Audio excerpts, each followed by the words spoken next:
Hey there, and welcome to True Scary Stories. Before we dive in, don't forget to hit that like button, subscribe to the channel, and drop a comment telling us where you're from and what time you're watching.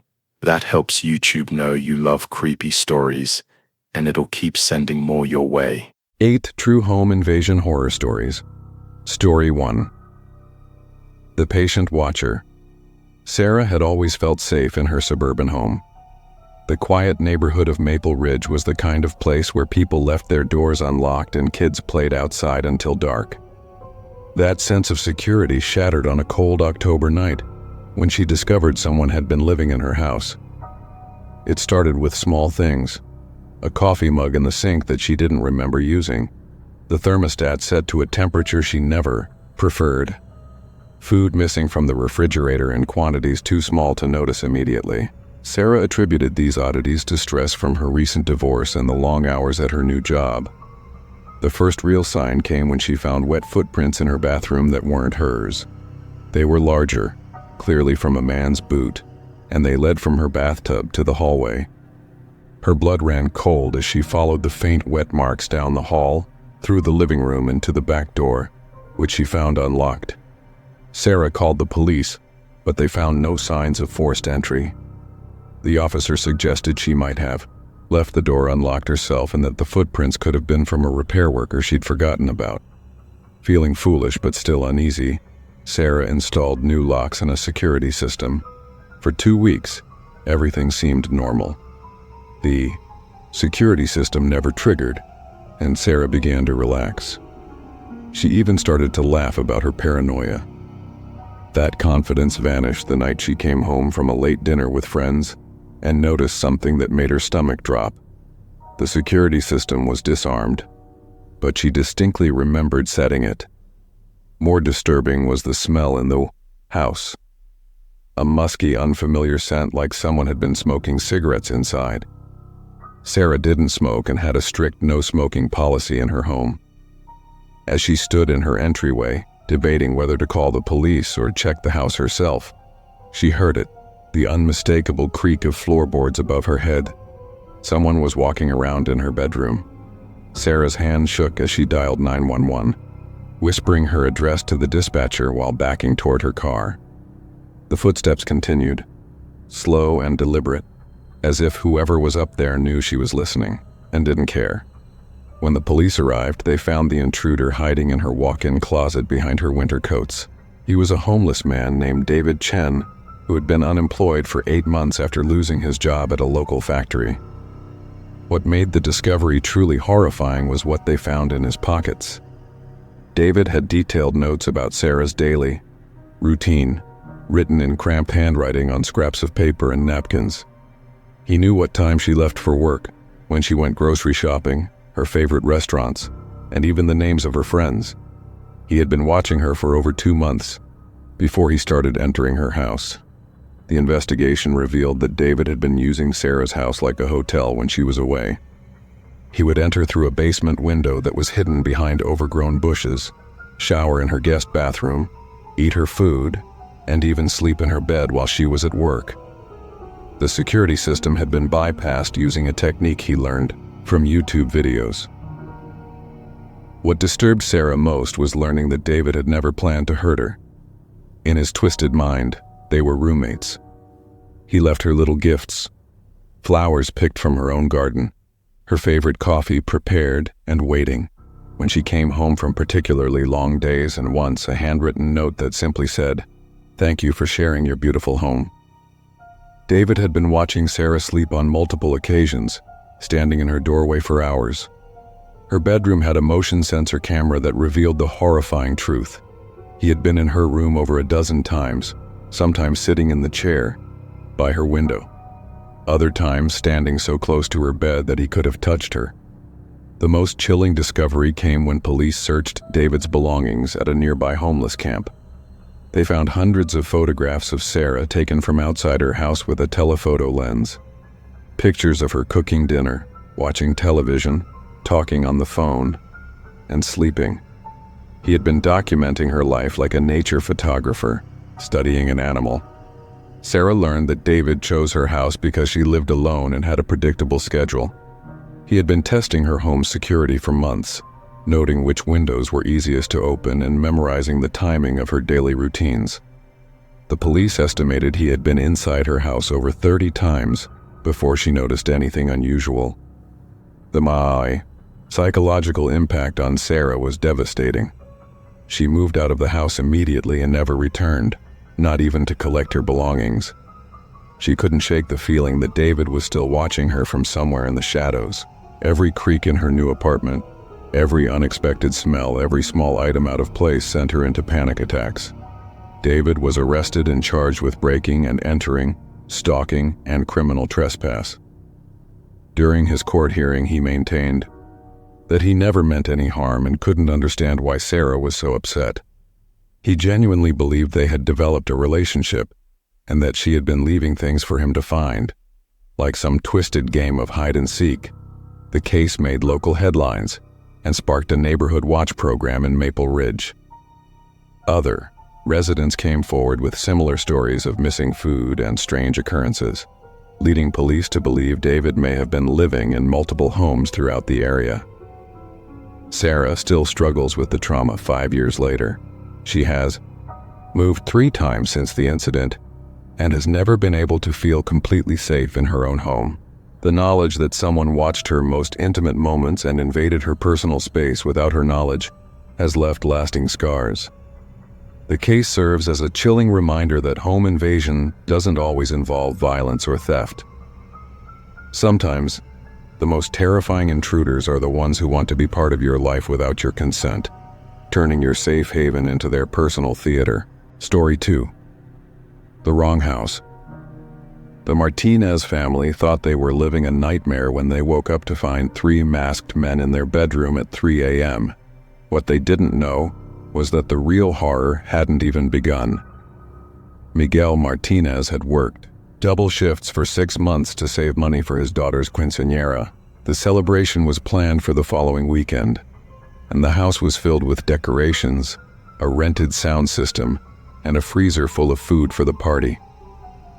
The family had been so focused on the upcoming celebration that they hadn't noticed the black sedan that had been parked across the street for the past week. The intruders burst into their bedroom wearing ski masks and carrying what appeared to be professional-grade weapons. The leader, a tall man with a distinctive scar visible below his mask, immediately zip-tied Miguel's hands while the other 2 secured his wife Carmen and their 17-year-old daughter Isabella. "Where is it?" the scarred man demanded, pressing a gun against Miguel's temple. "We know you have it, so don't waste our time." Miguel and Carmen had no idea what the men were talking about. They pleaded with the intruders, explaining that they were just a working-class family preparing for their daughter's birthday party. The masked men refused to believe them, convinced that Miguel was lying to protect something valuable hidden in the house. What followed was 6 hours of psychological torture that would haunt the family forever. The intruders methodically searched every inch of the house, tearing apart walls, emptying drawers, and destroying everything the Martinez family owned. They were looking for something specific, but Miguel genuinely had no idea what it could be. The scarred man seemed to be getting increasingly frustrated as the search continued. He separated the family members, taking Isabella to another room, while his partners guarded Miguel and Carmen. The sounds of their daughter crying and pleading from the other room were almost unbearable for the parents. "Your daughter is very pretty," the scarred man said when he returned. "It would be a shame if something happened to her because you're being stubborn about where you hid our property." Miguel broke down completely, begging the men to believe him. He offered them everything he had, the money saved for the party, Carmen's jewelry, even his truck. Nothing satisfied them because they were convinced he was hiding something much more valuable. As dawn approached, the intruders became more desperate and violent. They had torn the house apart and found nothing. The scarred man made a phone call, speaking in hushed tones to someone who was clearly not happy about the lack of results. That's when they heard police sirens in the distance, growing closer. One of the neighbors had noticed the unusual activity and called authorities. The intruders panicked, realizing they needed to leave immediately. In their haste to escape, the scarred man made a chilling revelation. He grabbed Miguel by the collar and hissed, "This isn't over. We know you moved it before we got here. We'll be back, and next time we won't be so patient." The men fled through the backyard just as police cars surrounded the house. Miguel, Carmen, and Isabella were rushed to the hospital for treatment of their injuries, but the physical wounds were nothing compared to the psychological trauma. The investigation that followed revealed the terrifying truth about why the Martinez family had been targeted. The previous tenant of their house, a man named Carlos Ruiz, had been involved in drug trafficking. Carlos had apparently stolen a significant amount of money and drugs from a major supplier before disappearing 6 months earlier. The drug dealers had been watching the house, waiting for Carlos to return for whatever he had hidden there. When the Martinez family moved in, the criminals assumed they were either working with Carlos or had found his stash and were trying to keep it for themselves. Police discovered that the house had been under surveillance for weeks. The black sedan belonged to the drug organization, and they had detailed notes about the family's routines. They knew Miguel worked late shifts when Isabella went to school, and even what time Carmen did her grocery shopping. The most disturbing revelation came when police found listening devices hidden throughout the house. The drug dealers had been monitoring the family's conversations, waiting to hear some mention of the hidden drugs or money. They had listened to intimate family conversations, arguments, and private moments for weeks before deciding to take action. Carlos Ruiz was eventually found dead in a warehouse across town, killed execution style. Police believe he was murdered before he could reveal where he had hidden the stolen drugs and money, leading his former associates to believe the new residents of his old house must know something. The Martinez family's ordeal wasn't over after the intruders fled. The drug organization continued to believe they were hiding something, leading to months of harassment and threats. The family received anonymous phone calls at all hours, had their car windows broken, and found threatening notes left on their doorstep. Miguel lost his job due to the stress and the time he needed to take off for court appearances and family therapy. Carmen developed severe anxiety and couldn't sleep without medication. Isabella, who had been preparing to graduate and start college, became withdrawn and fearful, eventually requiring intensive counseling. The family was forced to move 3 times before the police finally arrested the entire drug operation. Even then, they lived in fear that other members of the organization might come looking for revenge or still believe they had Carlos's hidden stash. The quinceañera celebration that had represented so much hope and joy for the family never happened. The money saved for the party went to medical bills and therapy costs. The decorations and rented equipment were destroyed during the home invasion, and Isabella no longer wanted any kind of celebration. 5 years later, the Martinez family still struggles with the aftermath of that terrible night. They have learned to live with security systems, deadbolts, and a constant awareness of their surroundings. The randomness of their victimization, being targeted simply for living in the wrong house at the wrong time, has left them with a permanent sense of vulnerability. The case highlighted how innocent families can become caught in criminal enterprises they never knew existed, turning their homes from places of safety into targets for violence they never saw coming. Story 3: The Babysitter's Nightmare. 17-year-old Emma Thompson had been babysitting for the Hendersons for over a year when she experienced the most terrifying night of her life. What started as a routine evening watching 8-year-old Sophie turned into a psychological horror that still haunts Emma 15 years later. The Hendersons lived in an upscale neighborhood where crime was virtually non-existent. Their house was a 2-story colonial with a large backyard, perfect for their energetic daughter Sophie. Emma had babysit for dozens of families, but the Hendersons were her favorites. Sophie was well-behaved, the house was comfortable, and the parents always paid well and came home on time. On this particular Friday night in November, the Hendersons were attending a company dinner that was expected to run late.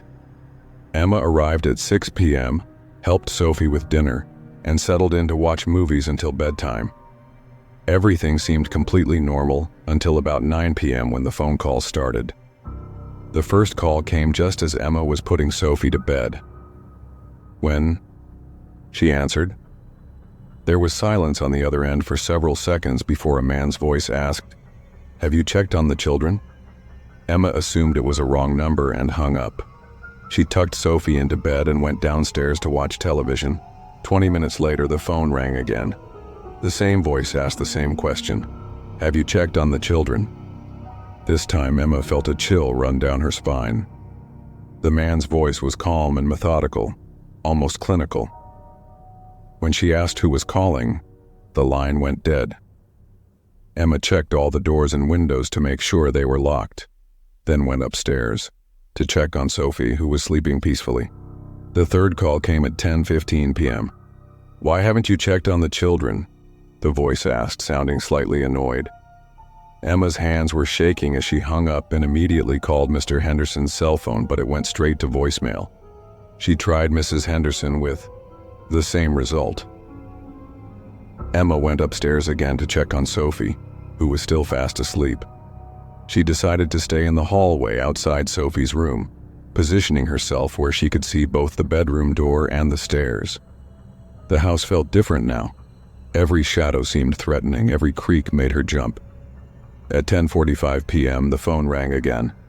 Emma let it ring several times before reluctantly answering. The voice was more insistent this time. "You still haven't checked on the children properly. Go to the basement and check on them." Emma's blood ran cold. There were no children in the basement. Sophie was the Hendersons' only child, and she was asleep upstairs. The caller clearly had detailed knowledge of the house layout, mentioning the basement specifically. Against her better judgment, Emma crept downstairs to the basement door. She had only been in the basement once before, when Mrs. Henderson asked her to get something from the freezer. It was a finished basement with a recreation room, storage areas, and a small bathroom. As Emma stood at the top of the basement stairs with her hand on the light switch, the phone rang again. She ran back to answer it, and the voice said, "Good girl. Now go downstairs and check on them." Emma realized with horror that the caller could see her. He was watching the house and knew her exact movements. She ran to the front window and peered through the curtains, but saw nothing unusual on the dark street. The phone calls continued every 15 to 20 minutes, with the caller becoming increasingly agitated that Emma wasn't following his instructions. He seemed to know the layout of the house intimately, mentioning specific rooms and even describing furniture placement. At 11:30 p.m., the caller's tone changed completely. His voice became soft and almost friendly as he said, "Emma, you've been such a good babysitter.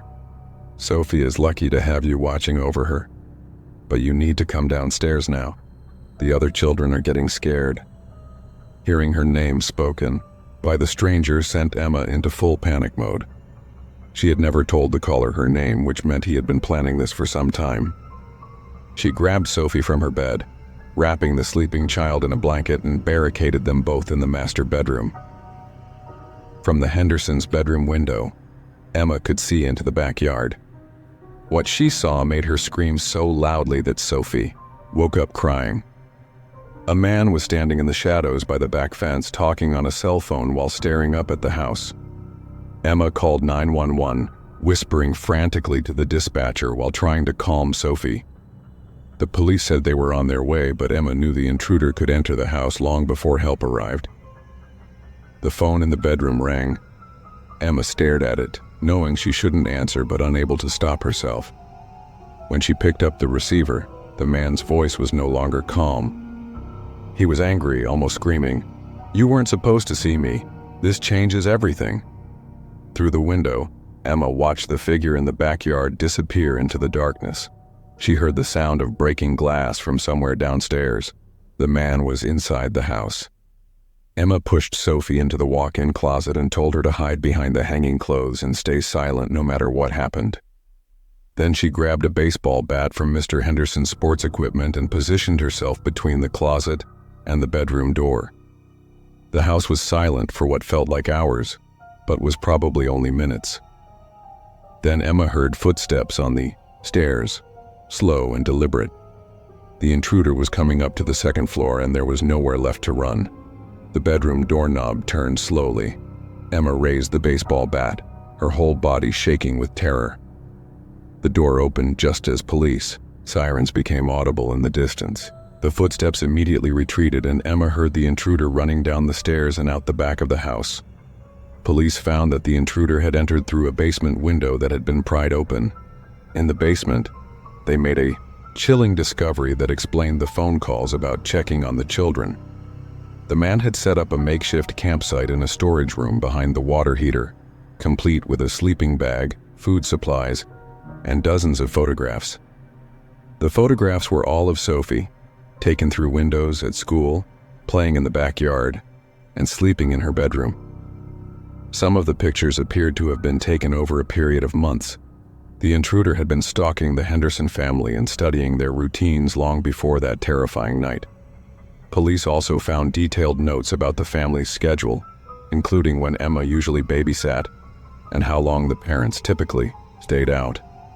The basement hideout suggested that the man had been living in the house periodically, coming and going when the family was away. The intruder was never caught, despite an extensive investigation. Police believe he had been planning to abduct Sophie and had chosen that night because he knew the parents would be out late and that Emma would be alone with the child. The psychological games with the phone calls were apparently designed to confuse and frighten Emma, making her more likely to make mistakes or become paralyzed with fear. The references to children in the basement were meant to lure her downstairs, away from Sophie, where he could overpower her more easily. Emma never babysat again after that night.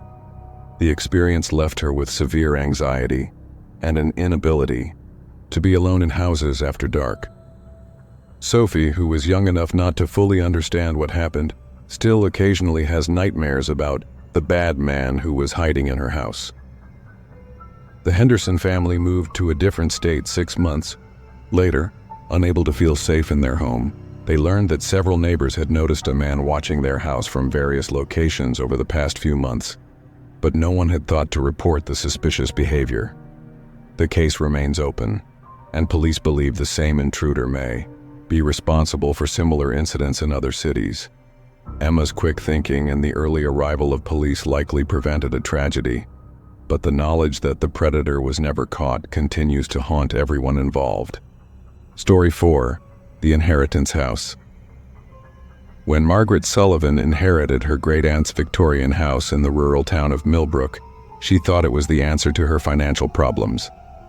The 150-year-old house needed work, but it was mortgage-free and came with 5 acres of land. What Margaret didn't know was that the house came with a terrifying secret that would nearly cost her life.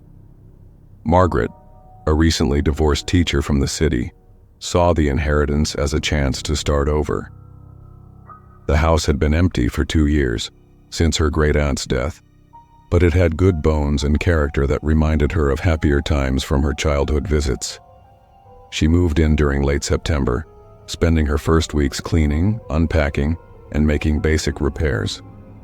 The house felt welcoming during the day, with sunlight streaming through the original stained glass windows and highlighting the beautiful hardwood floors. But at night, the old house took on a different personality. The first strange incident occurred during Margaret's second week in the house. She woke up around 2 a.m. to the sound of someone walking around downstairs. The footsteps were slow and deliberate, moving through the living room and kitchen as if someone was familiar with the layout. Margaret grabbed a flashlight and crept to the top of the stairs. The footsteps stopped immediately, as if the intruder knew he was being listened to. After waiting in silence for 20 minutes, Margaret convinced herself that the sounds were just the old house settling and went back to bed. The next morning, she found the back door unlocked, though she distinctly remembered checking all the locks before going to sleep. A few items in the kitchen had been moved, not stolen, just rearranged. The coffee maker was unplugged, and the sugar bowl was sitting in a different spot on the counter. Margaret assumed she had simply forgotten about leaving the door unlocked and moving things around. She was still adjusting to the new house and attributed the confusion to stress and exhaustion. But the incidents continued and escalated. Over the next few weeks, Margaret regularly woke to sounds of movement downstairs. Sometimes it sounded like someone was cooking in the kitchen, pots and pans clanging softly, cabinet doors opening and closing, water running. Other times she heard what sounded like furniture being moved around. Each morning brought new evidence that someone had been in the house. Food would be missing from the refrigerator, not entire meals, but small amounts that wouldn't be immediately noticed. Her morning coffee would already be prepared, sitting hot and ready on the kitchen counter. Once she found a sandwich made with her food, taken a few bites out of, and left on the dining room table. Margaret called the police after finding muddy footprints in her kitchen that clearly didn't belong to her. The responding officer, Deputy Ryan Collins, took the report, but seemed skeptical. He suggested that Margaret might be sleepwalking, or that the stress of the recent move and divorce might be affecting her memory. Determined to prove she wasn't losing her mind, Margaret set up her laptop to record the living room overnight. The next morning, she eagerly reviewed the footage and discovered something that made her stomach drop with fear. At 2:17 a.m., a man walked into view of the camera.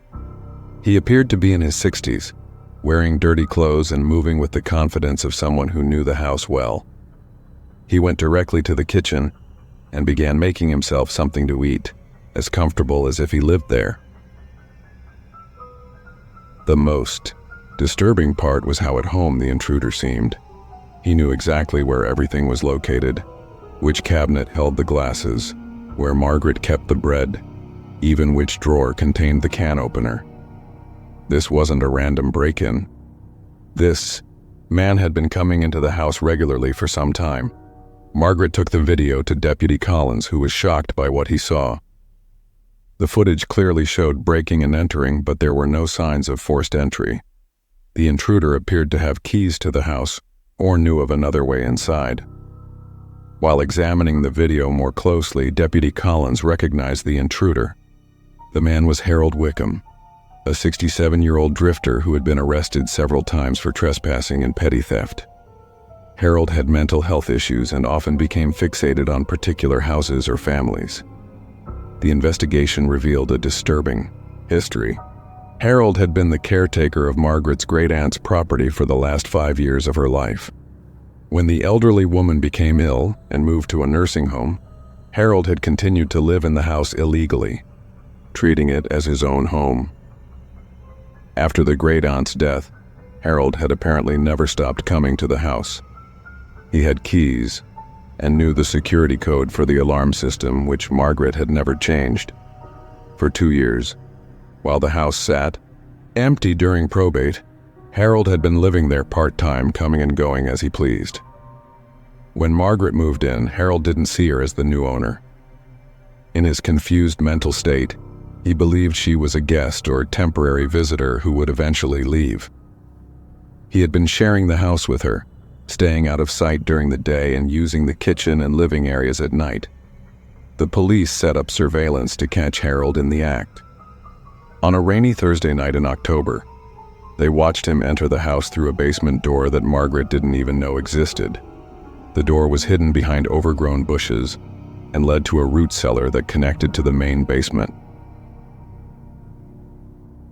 When officers arrested Harold inside the house at 3 a.m., they found that he had been living in the attic above Margaret's bedroom. He had moved up there when she arrived, creating a small living space among the rafters with a mattress, camping supplies, and boxes of food. The discovery explained why Margaret sometimes heard sounds directly above her bedroom, and why she occasionally found dust and insulation on her bed sheets. Harold had been living less than 10 feet above her head for over a month, listening to her daily activities and coming down at night to use her kitchen and bathroom. In Harold's attic hideout, police found journals documenting his observations of Margaret's routines. He had written detailed notes about what time she went to bed, when she showered, what she liked to eat, and even her phone conversations. The entries became increasingly possessive, with Harold referring to Margaret as my house guest and expressing annoyance when she moved his belongings or changed his arrangements. The most chilling discovery was Harold's plan for winter. He had been stockpiling supplies in the attic and basement, preparing to continue living in the house through the cold months. His journal entries suggested he believed Margaret would eventually accept his presence and that they could share the house permanently. Harold was arrested and charged with breaking and entering, stalking, and trespassing. A mental health evaluation revealed that he suffered from dementia and had become confused about property ownership and social boundaries. He genuinely believed he had a right to live in the house and couldn't understand why Margaret was upset about sharing it. Margaret was traumatized by the revelation that she had been sharing her home with a stranger for weeks without knowing it.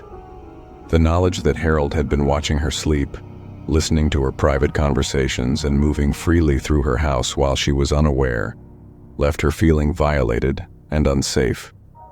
She moved out of the house immediately and put it up for sale, unable to return even to collect her belongings. The experience destroyed her sense of security and made her paranoid about being alone in any house. Every unexplained sound or moved object triggered panic attacks and flashbacks to those terrifying weeks in Millbrook.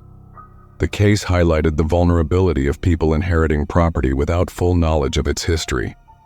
Margaret had assumed the house was secure and private, not realizing that someone else had keys and considered it his home. Harold was sentenced to supervised care in a mental health facility, but the damage to Margaret's peace of mind was permanent. She never again felt completely safe in her own home, always wondering if someone else might have keys or know secrets about the property that she didn't. Story 5. The smart home trap tech entrepreneur Jason Kim thought his new smart home system would make his family safer. Instead, it became the weapon that a stalker used to terrorize them for months, turning their own technology into a nightmare that nearly destroyed their lives. Jason had invested heavily in home automation for his family's modern house in Silicon Valley. Every device was connected to the internet: lights, thermostats, security cameras, door locks, garage doors, even the refrigerator and washing machine. The system could be controlled remotely through his phone, and Jason was proud of the convenience and security it provided. The family consisted of Jason, his wife Linda, and their 2 young children, 7-year-old Emma and 4-year-old Tyler. Linda worked as a pediatric nurse, and their conflicting schedules meant that someone was often arriving home at unexpected times. The smart home system allowed them to coordinate access and monitor the house when no one was home. The first sign of trouble came when Jason received alerts on his phone that various devices were being accessed at odd hours. The living room lights would turn on and off in the middle of the night. The thermostat would be adjusted to uncomfortable temperatures, and the sound system would start playing music at high volume at 3 a.m. Jason assumed these were glitches in the system or interference from neighbors' devices. He spent hours troubleshooting with the manufacturer's technical support teams, updating software and changing wireless passwords. The problem seemed to stop for a few days, then would resume with even more bizarre behavior. The situation escalated when the family's security cameras started moving on their own, following Linda and the children around the house during the day. The cameras would pan to track their movements, zooming in on private moments and focusing on areas where the family felt most vulnerable. Linda became increasingly uncomfortable with the feeling that they were being watched in their own home. She would cover the cameras with towels, only to find them uncovered later with the towels neatly folded and placed nearby. The system's logs showed no record of the cameras being accessed remotely, which made the behavior even more unsettling. The psychological warfare intensified when the intruder started using the house's intercom system to communicate with the family. Late at night, they would hear whispered messages through the speakers in the children's bedrooms. "Sweet dreams, Emma," or "Tyler looks so peaceful when he sleeps." Jason contacted the police, but they were unfamiliar with smart home technology and couldn't understand how someone could be harassing the family through their own devices. The system log showed no evidence of unauthorized access, leading officers to suggest that the family might be experiencing technical malfunctions rather than criminal activity. Desperate for answers, Jason hired a cybersecurity expert named David Chen to investigate the system. David's analysis revealed sophisticated hacking that would have required extensive knowledge of the specific devices and significant time to implement. The hacker had gained access through a vulnerability in the smart doorbell's firmware, then used that entry point to compromise the entire network. By exploiting weak default passwords on various devices and using the house's own Wi-Fi network against itself, the intruder had gained complete control over every connected system in the home. What made the attack particularly insidious was how the hacker covered his tracks. He used the family's own internet connection to access the devices, making it appear as if the commands were coming from inside the house. The system logs were being altered in real time to hide evidence of the unauthorized access. The investigation revealed that the hacker had been watching the family for over 6 months before the active harassment began. He had access to all the security cameras, allowing him to study their daily routines, relationships, and personal habits. He knew when Jason traveled for business, when Linda worked night shifts, and even which nights the children had trouble sleeping. The intruder's knowledge of their personal lives became evident when the harassment became more targeted. He would adjust the thermostat to uncomfortable temperatures just before Linda's migraines. Knowing that heat was one of her triggers, he would play loud music during Tyler's nap times, understanding that the disruption would upset the child and stress Linda. The psychological manipulation reached its peak when the hacker started using the children's tablets and smart toys to communicate directly with them. He would send messages through their games and educational apps, pretending to be a friendly character who wanted to be their secret friend. 4-year-old Tyler started talking about his invisible friend, who spoke to him through his toys and knew all about his family. 7-year-old Emma received messages on her tablet encouraging her to keep secrets from her parents and to go outside at night to meet her special friend. Linda was horrified when she realized that a stranger had been communicating with her children through devices she thought were safe. The predator had been grooming them for months, building trust and gathering information about the family's routines and relationships. The breakthrough in the case came when David Chen set up a honeypot trap, creating a fake vulnerability that would allow them to track the hacker's real location. The intruder took the bait, revealing that he was operating from a house just 3 blocks away from the Kim family. Police raided the home of Marcus Webb, a 34-year-old software engineer who had been fired from his job at a tech company 6 months earlier. Marcus had become obsessed with proving his technical skills and had chosen the Kim family as targets because of Jason's prominence in the tech industry. In Marcus's house, police found an elaborate surveillance setup with multiple monitors, displaying feeds from the Kim family's cameras.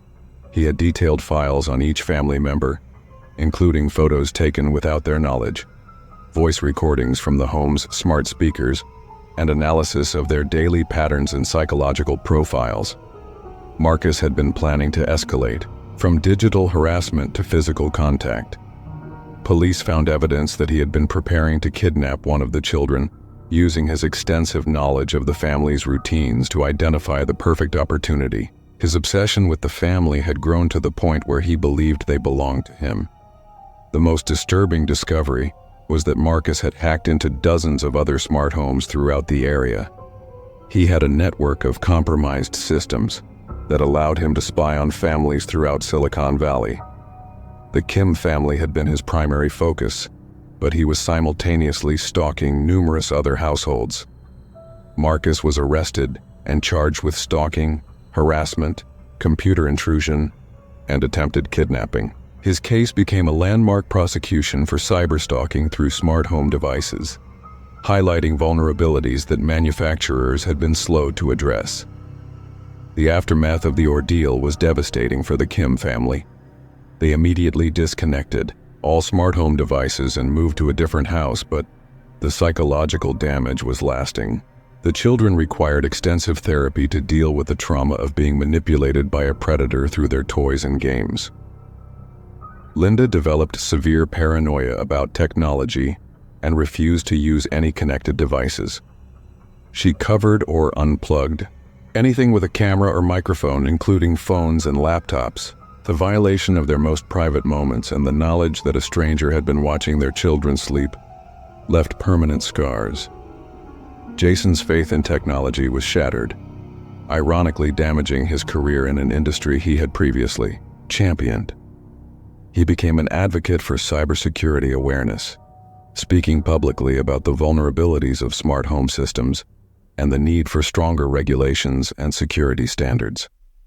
The case prompted major smart home manufacturers to issue security updates and improve their default settings, but it also revealed how unprepared law enforcement and the legal system were to deal with high-tech stalking and harassment. The Kim family still lives with the knowledge that their most intimate moments were recorded and studied by a predator who used their own security system against them.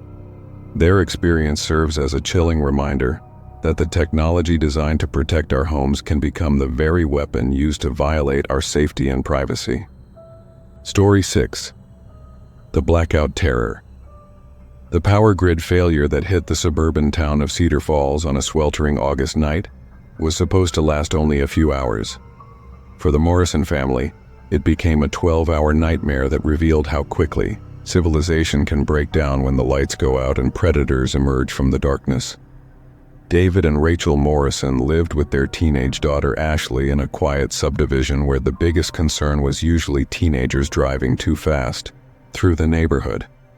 David was a bank manager, Rachel taught elementary school, and Ashley was preparing for her senior year of high school. The blackout began at 9:47 p.m. on a Tuesday night when an equipment failure at the main substation knocked out power to most of the county. The temperature was still 89 degrees, making the houses unbearably hot without air conditioning. The Morrison family, like their neighbors, opened windows and doors to create cross-ventilation, never imagining they were making themselves vulnerable to what was coming. At first, the blackout felt like an adventure. The family lit candles, played board games by flashlight, and David grilled the food from the freezer before it could spoil. Neighbors gathered in their yards, sharing cold drinks and speculating about when the power would return. The community spirit was strong, and everyone looked out for each other. The mood began to change around midnight when it became clear that the outage would last much longer than expected. Cell phone towers were overloaded, making communication difficult. Without streetlights, the neighborhood was plunged into complete darkness. The friendly gathering of neighbors gradually broke up as people returned to their homes, locking doors that had been carelessly left open earlier. The Morrison family was settling in for an uncomfortable night when they heard breaking glass from the direction of the Johnson house next door. David peered through their bedroom window but couldn't see anything in the pitch-black night. They called out to their neighbors but received no response. Within an hour, it became clear that the blackout had attracted predators who saw the darkened neighborhood as an opportunity. The first sign of real trouble came when the Hendersons across the street started screaming. Through their window, the Morrisons could see flashlight beams moving around inside the Henderson house, far too many and too coordinated to belong to the family. David tried to call 911, but the phone lines were jammed with emergency calls from across the county. Even if he could get through, he realized, police response would be severely limited with traffic lights out and officers overwhelmed with calls.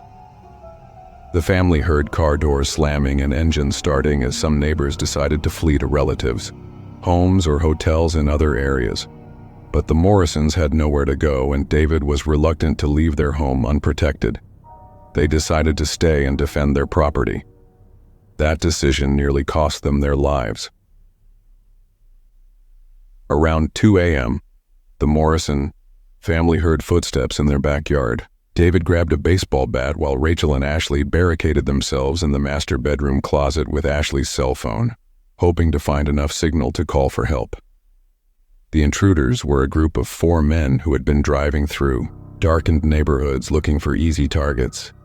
They had already broken into 6 houses, taking advantage of the chaos and lack of police response. The blackout had given them perfect cover for a crime spree that would have been impossible under normal circumstances.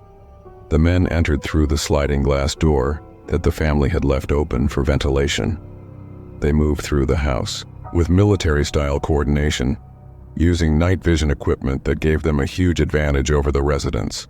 They weren't typical burglars looking for quick cash and electronics. They were organized criminals who had planned for this opportunity. David heard them moving through his house and realized he was severely outmatched. These weren't desperate, junkies, or opportunistic thieves. They moved with purpose and spoke to each other in clipped, professional tones that suggested military or law enforcement training. When David confronted them in his living room, one of the intruders immediately disabled him with a taser, dropping him to the floor in convulsions. The leader, a man with a distinctive tattoo covering half his face, zip-tied David's hands and dragged him to where Rachel and Ashley were hiding. What followed was a systematic looting of the house combined with psychological torture designed to terrorize the family into revealing where they kept valuables. The intruders knew that most people hid cash, jewelry, and important documents somewhere in their homes, and they were willing to use violence to find these items. The tattooed leader seemed to enjoy the family's fear, taking his time to explain how the blackout had created perfect conditions for their operation. With no alarms, no police response, and no streetlights, they could work for hours without interference. He boasted that they had hit over a dozen houses that night and planned to continue until dawn. The most terrifying aspect of the invasion was the intruders' knowledge of police response times and emergency procedures. They knew exactly how long they could stay in each house before needing to move on. They understood which neighborhoods would be prioritized when power was restored, and which areas would remain vulnerable. As the night wore on, the Morrison family could hear similar crimes happening throughout their neighborhood. Screams, breaking glass, and car alarms created a soundtrack of terror that made it clear they weren't the only victims. The blackout had turned their safe suburban community into a war zone. The intruders found the family's safe behind a painting in David's home office, but they couldn't crack the combination. Instead of giving up, they brought Rachel into the room and threatened to hurt Ashley unless David opened the safe. The psychological pressure was unbearable, and David finally gave them the combination. Inside the safe were family documents, Rachel's grandmother's jewelry, and about $3,000 in emergency cash. The intruders took everything, but they weren't satisfied. They were convinced the family was hiding more valuables and became increasingly violent in their questioning. The leader decided to search the house more thoroughly, leaving one man to guard the family while the others tore through every room. They destroyed furniture, ripped open mattresses, and punched holes in walls looking for hidden compartments. The systematic destruction of their home was almost as traumatic as the physical threats. Around 4 a.m., the family heard gunshots from somewhere in the neighborhood. The sound seemed to energize the intruders, who became more aggressive and impatient. The tattooed leader returned from his search empty-handed and furious, convinced that the family was still hiding something valuable. What saved the Morrison family was an unexpected development. One of the intruders received a police scanner, app alert on his phone indicating that power was being restored to parts of the county, and that emergency services were beginning to respond to the backlog of calls. The crew chief made the decision to abort their operation and move to a different area.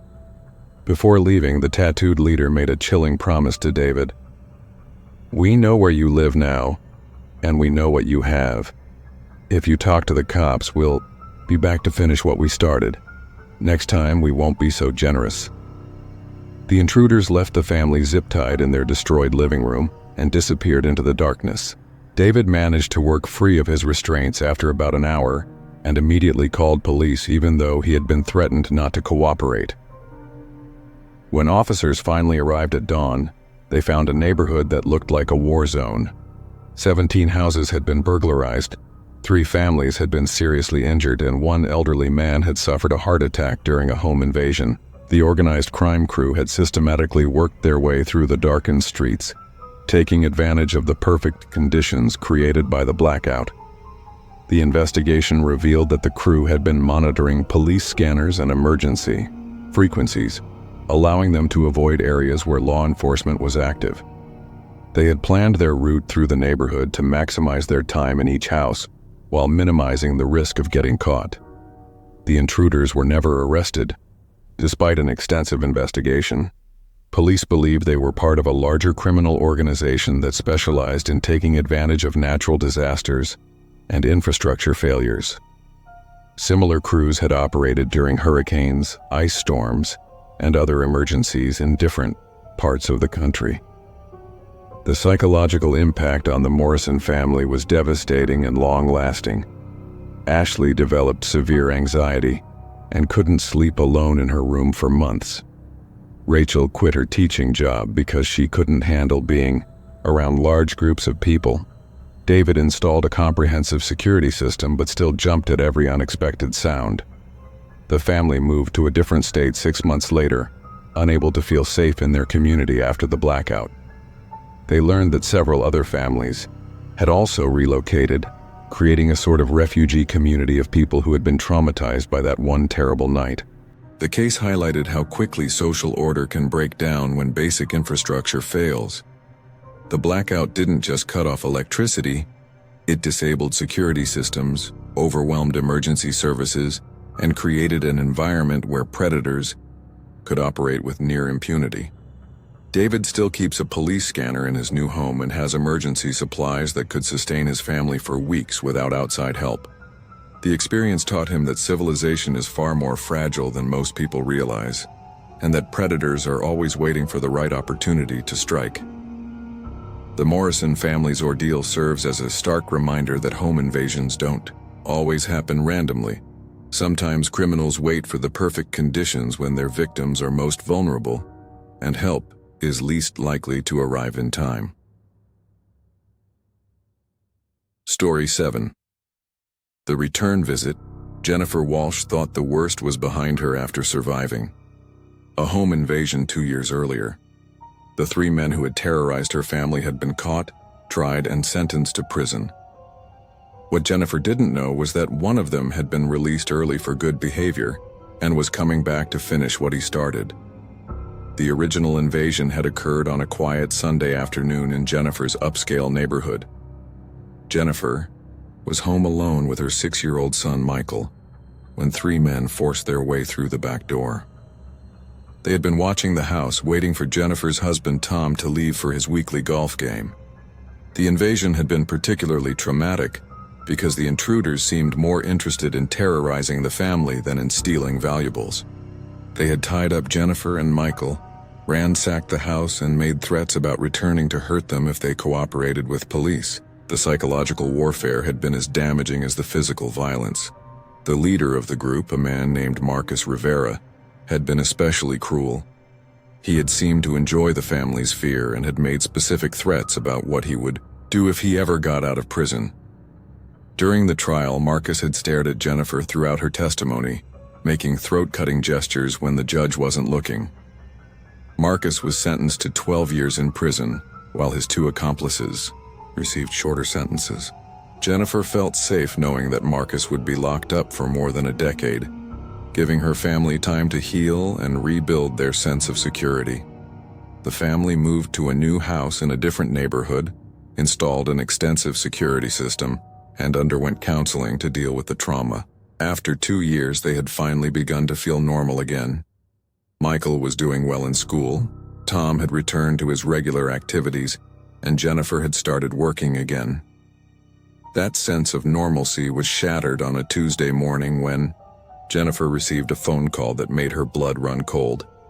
The voice was unmistakably Marcus Rivera's, though she had no idea how he was calling her or how he had gotten her new phone number. "Hello, Jennifer," Marcus said in the same calm, menacing tone she remembered from the invasion. "I told you I'd be back. Did you miss me?" Jennifer hung up immediately and called the prison where Marcus was supposed to be incarcerated. After being transferred through several departments, she was told that Marcus had been released 6 weeks earlier under an early release program for nonviolent offenders. The classification error that led to his early release was being investigated, but Marcus was legally free. The revelation that Marcus had been out of prison for 6 weeks without anyone notifying the victims was Jennifer's first indication of how badly the system had failed her family. Despite laws requiring victim notification when offenders are released, Bureaucratic mistakes had left the Walsh family completely unaware that their tormentor was back on the streets. Jennifer immediately called the police, but they explained that Marcus hadn't technically violated any laws by calling her, unless he made specific threats or violated the terms of his parole. There was little they could do beyond documenting the contact and increasing patrols in her neighborhood. The phone calls continued daily, sometimes multiple times per day. Marcus would call during Michael's after-school snack time, seeming to know the family's routine. He would call when Tom was traveling for work, demonstrating that he was watching the house and tracking their movements. The calls were carefully crafted to stay just within legal boundaries while maximizing psychological impact. Marcus would ask about Michael's school, mention details about Jennifer's daily routine, and make veiled references to their previous encounter. He never made explicit threats, but the implication was always clear. He was watching, and he was planning something. Jennifer hired a private security company to monitor her home and installed additional cameras and alarms. She changed her phone number twice, but Marcus always managed to get the new number within days. The family realized that Marcus had resources and connections they hadn't anticipated. The breakthrough came when Jennifer's security consultant discovered that Marcus was working for a company that had access to personal information databases. His job at a debt collection agency gave him legal access to phone records, addresses, and other personal information that allowed him to track the family's movements and contacts. More disturbing was the discovery that Marcus wasn't acting alone. He had connected with other former inmates who had been released and were seeking revenge against witnesses and victims who had testified against them. They were sharing information and resources, creating an informal network of released criminals, focused on intimidation and revenge.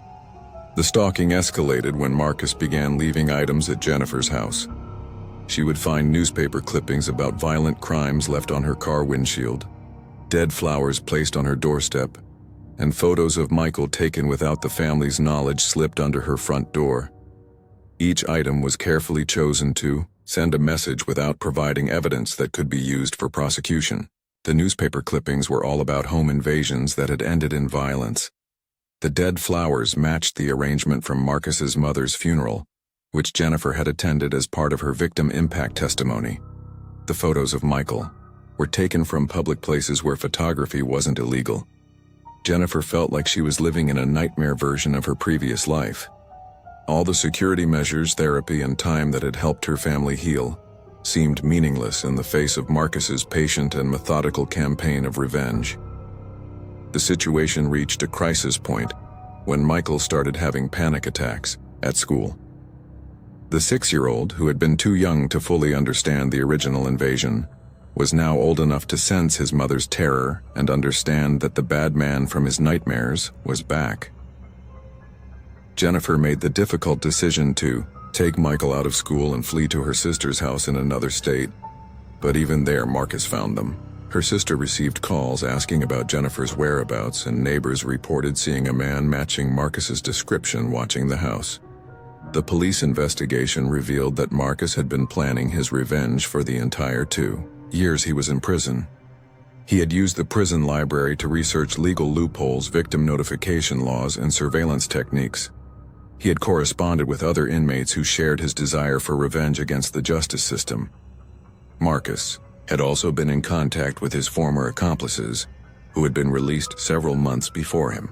The 3 men had been coordinating their activities, sharing information about their respective victims, and planning a series of revenge attacks designed to terrorize the families who had testified against them. The case broke open when one of Marcus's accomplices was arrested for violating parole in an unrelated incident. Under pressure from investigators, he revealed the scope of the revenge plot and Marcus's specific plans for the Walsh family. Marcus had been preparing for a second home invasion, but this time he wasn't planning to leave any witnesses. He had been studying the family's new security measures and had acquired weapons and equipment specifically designed to overcome their defenses. His goal was to complete what he saw as unfinished business from the original crime. Police arrested Marcus at his apartment, where they found detailed surveillance photos of the Walsh family's new house, floor plans showing the locations of security, cameras and alarms, and a timeline for the planned attack. The evidence clearly showed premeditation and a level of planning that went far beyond simple harassment. Marcus was charged with stalking, harassment, violation of parole, and conspiracy to commit murder. The discovery of weapons and detailed attack plans supported the most serious charges and ensured that Marcus would face a much longer sentence this time. The trial revealed the extent of the revenge network that Marcus and his accomplices had created. Several other crime victims came forward to report similar harassment and stalking by offenders who had been released from prison. The case highlighted serious flaws in the victim notification system and the supervision of released offenders. Marcus was sentenced to life in prison without the possibility of parole, but the damage to Jennifer's family was irreparable. They had been forced to uproot their lives again, change their identities, and relocate to a different part of the country, where Marcus's associates couldn't find them.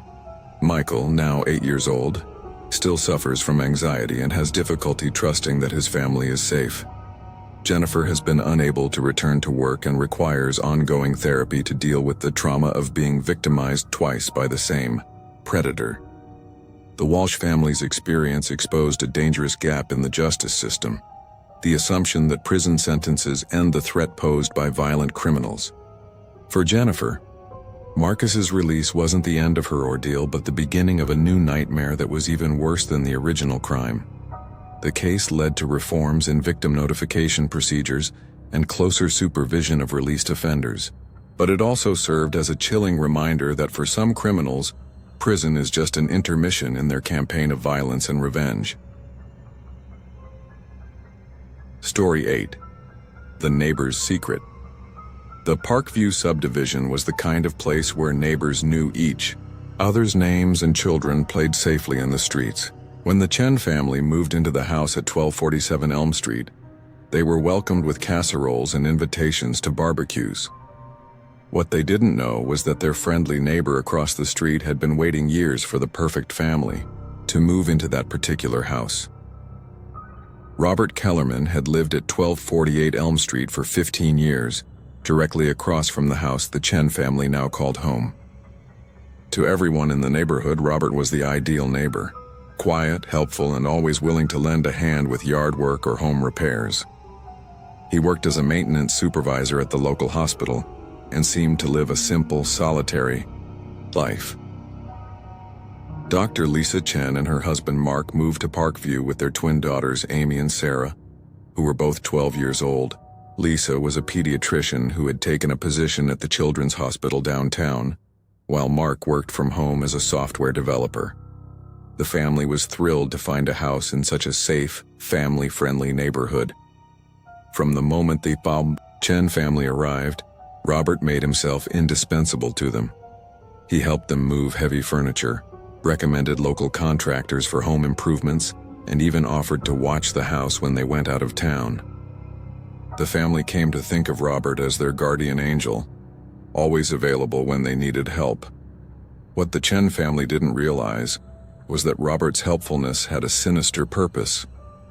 Every time he entered their house to help with repairs or deliveries, he was installing hidden cameras and recording devices. His offers to help weren't neighborly gestures. They were opportunities to invade their privacy and study their most intimate moments. Robert had been planning this operation for over 5 years, ever since the previous residents of 1247 Elm Street moved away. He had specifically chosen that house because of its layout and proximity to his own home. The direct sight lines between the houses, combined with the strategic placement of hidden surveillance equipment, gave him unprecedented access to another family's private life. The surveillance system Robert created was sophisticated and nearly impossible to detect. Cameras were hidden inside smoke detectors, electrical outlets, and even inside decorative items that he gave the family as housewarming gifts. Audio recording devices were concealed in areas where the family spent the most time: the kitchen, living room, and the girls' bedrooms. For months, Robert watched and recorded the Chen family's daily routines. He knew what time Lisa left for work, when Mark took his coffee breaks, and what television shows the twins watched after school. He observed their arguments, their celebrations, and their most private family moments. Robert's obsession was particularly focused on the 12-year-old twins, Amy and Sarah. He recorded hours of footage of them doing homework, playing games, and talking with friends. His recordings captured them in various stages of undress as they changed clothes and prepared for bed, creating a digital archive that would have devastating consequences for the family.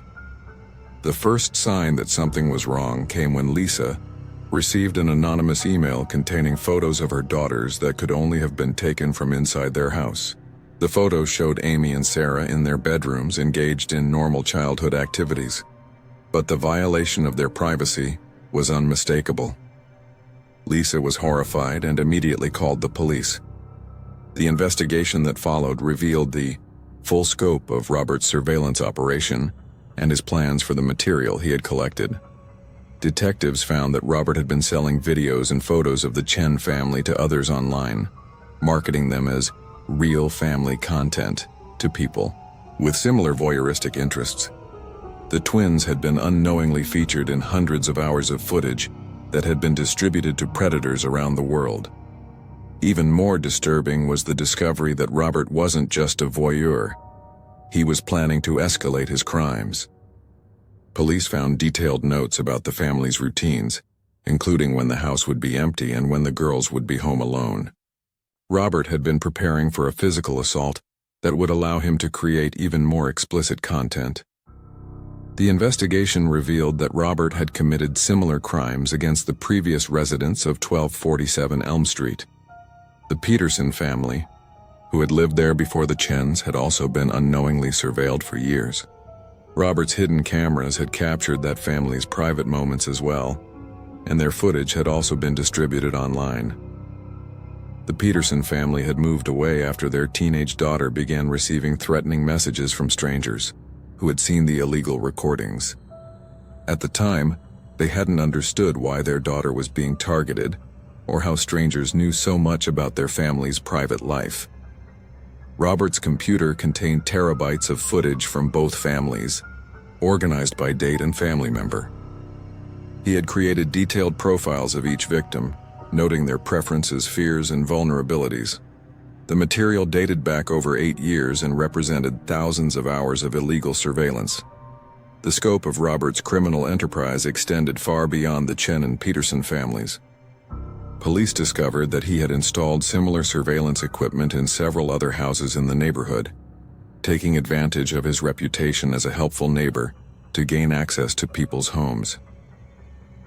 Robert had been operating a neighborhood-wide spy network for years, collecting intimate footage of families and selling it to an online network of voyeurs and predators.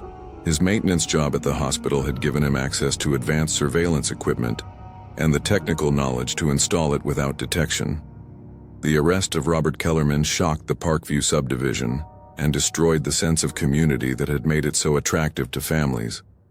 Neighbors began to suspect each other, wondering who else might be watching them and whether their homes were truly private.